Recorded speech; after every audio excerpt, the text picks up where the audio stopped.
आज जो कहानी हम आपके लिए लेकर आए हैं उसका नाम है खाली पैमाना। ये कहानी हमने हरियाणा की सर्वश्रेष्ठ लेखिका कमल कपूर जी की बुक आंगन आंगन हर सिंगार से ली है। तो आइए सुनते हैं कहानी खाली पैमाना।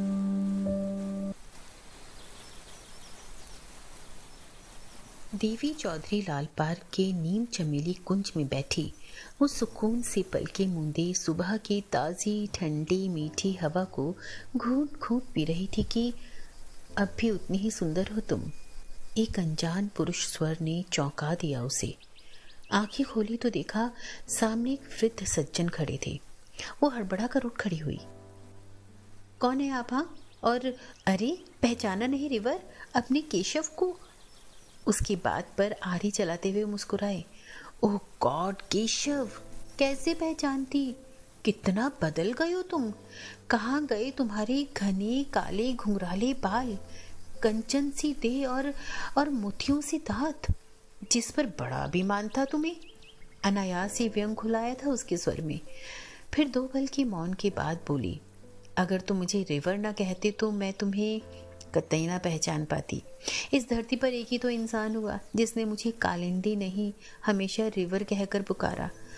पर तुम इतना बदल कैसे गए? मेरा मतलब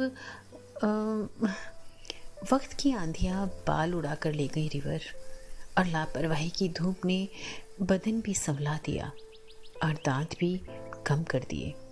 पर तुम तो अमेरिका की नागरिक बन गए थे ना केशव, फिर यहाँ कैसे? जिस देश के मोह में फंसकर मैंने तुम्हें छोड़ा था ना रिवर, उसने मुझे छोड़ दिया। वहां अब मेरे लिए कुछ नहीं था, तो मैं हमेशा के लिए लौट आया। ठंडी सांस लेकर कहा उसने। मतलब? चमेली कुंज से बाहर कदम रखते हुए कालिंदी ने पूछा तो उसके साथ कदम ताल करते हुए वो अपना दुखड़ा रोने लगा। जो एनआरआई देवी जी मुझे ब्याह कर ले गई थी, उनकी किसी भी कसौटी पर मैं खरा नहीं उतरा तो उन्होंने मुझे छोड़ दिया। दूसरी पत्नी को मैंने छोड़ दिया, फिर तीसरी।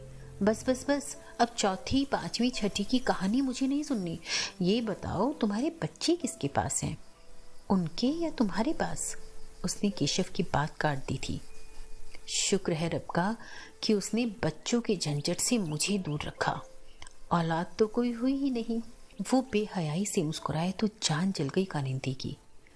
तो अब यहाँ क्या करने आए हो? बड़ी आस लेकर आया हूँ, अपने पहले प्यार के पास। कैसी आस? जरा खुलकर कहो। देखो रिवर, मैं जानता हूँ कि तुम्हारे पति भी तुम्हें छोड़ गए और बच्चे भी पास नहीं हैं। हम दोनों ही खाली पैमाने हैं, तो क्यों ना मिलकर पूरे हो जाएं। मिस्टर अमेरिका, मेरे पति ने मुझे छोड़ा नहीं, बल्कि बेरहम मौत उन्हें मुझसे छीन कर ली गई है। पर उनकी मधुर यादें मेरे साथ हैं, और मेरे बच्चे मेरे ही देश के 2 शहरों में रोजी रोटी कमाने गए हैं। वे मेरे पास नहीं पर साथ हैं। मेरी जिंदगी का पैमाना लबालब भरा है मिस्टर केशव, उसमें बूंद भर की भी गुंजाइश नहीं। अपना खाली पैमाना कहीं और जाकर भरो, कहकर और उस पर एक हिकारत भरी निगाह डालकर आगे बढ़ गई कालिंदी।